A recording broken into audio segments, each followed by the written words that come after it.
Well, it's just after 6:30 here on Morning Live. Thanks so much for tuning in. And before we get into the headline news, on Friday, we promised that we would bring as many of the people who could answer your questions that you had during this lockdown period. So just to give you a heads up that after our headline news, we will be having the UIF to answer some of your questions. So we'll put the number out and we will repeat it once again. So if you have questions pertaining to UIF, do give us a call and we'll get into that interview after our headline news and weather. But for now, let's bring you the latest in what's making headlines in the news. South Africa has recorded a 7% increase in the number of confirmed coronavirus cases in the country, with 1,145 people more, I should say, testing positive for the virus. And this brings the total number of people who've been confirmed as having contracted the virus to 2,173.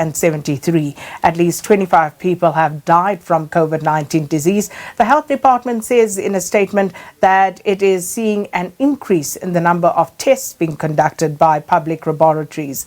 A total of more than 5,000 tests were conducted, 3,000 of which were conducted in public laboratories. And Gauteng remains the province with the most coronavirus cases at 865, followed by the Western Cape with 587.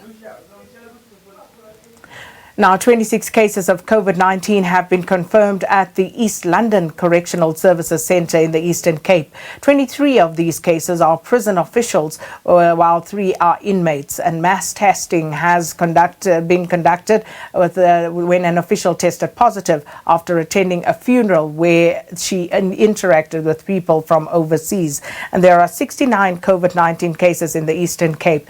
The 25 at the prison are all in self-isolation. And one person has been admitted to hospital. The process of tracing those who may have come into contact with the officials is currently underway. And the SANDF says it will not condone illegal action by its members who are supporting police during the coronavirus lockdown. The military says that it will cooperate with a police investigation into the incident in Alexandra, north of Johannesburg, in which a family has laid a charge of murder.